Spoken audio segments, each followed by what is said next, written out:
The second epistle of Paul the Apostle to the Corinthians, chapters 1 through 3.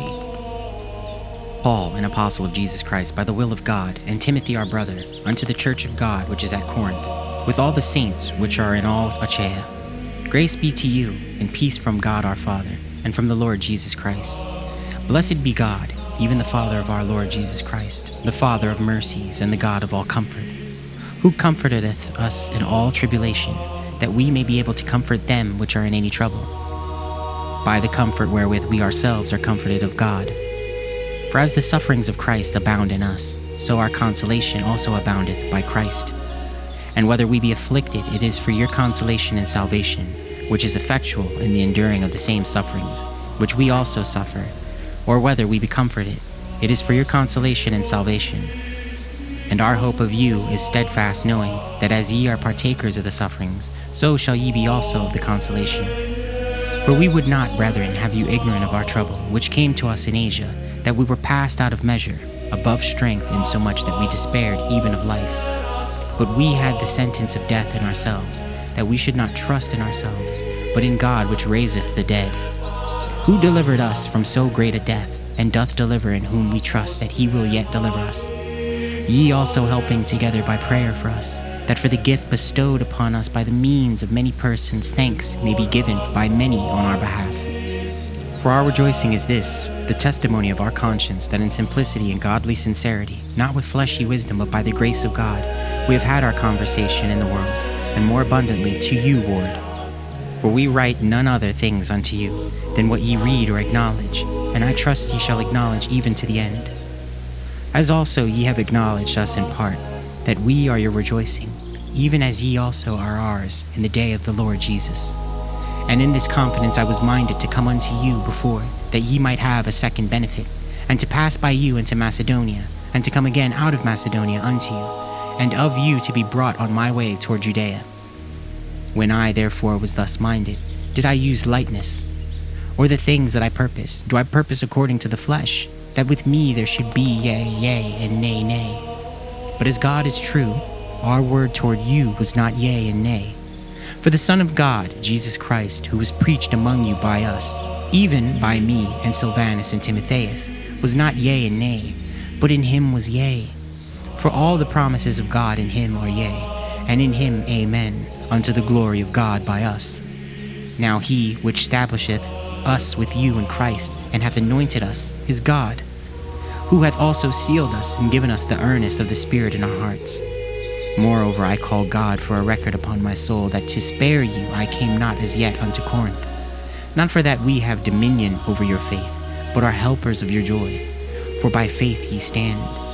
But I determined this with myself, that I would not come again unto you in heaviness.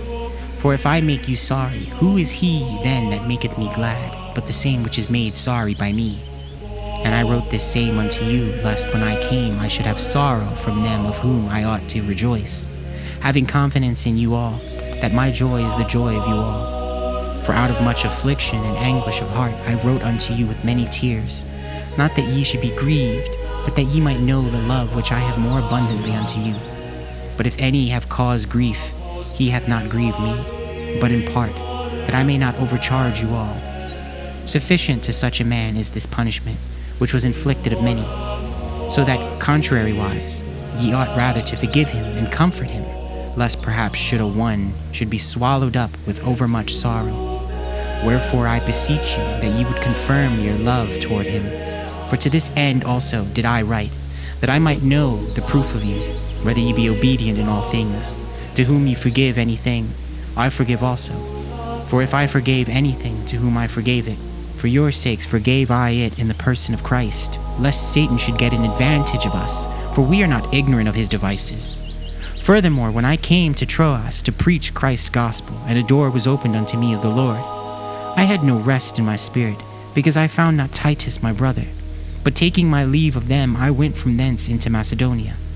Now thanks be unto God, which always causeth us to triumph in Christ, and maketh manifest the savour of his knowledge by us in every place.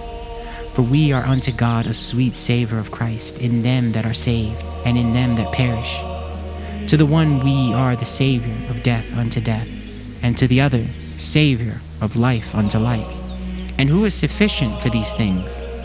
For we are not as many which corrupt the word of God, but as of sincerity, but as of God in the sight of God speak we in Christ.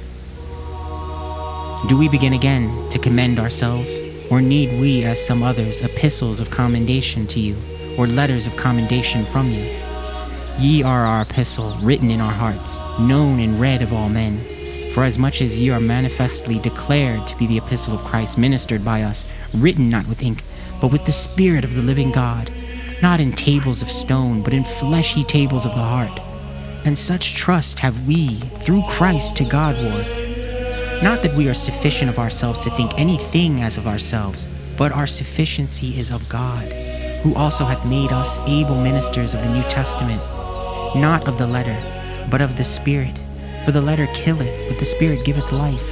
But if the ministration of death, written and engraven in stone, was glorious, so that the children of Israel could not steadfastly behold the face of Moses for the glory of his countenance, which glory was to be done away, how shall not the ministration of the Spirit be rather glorious?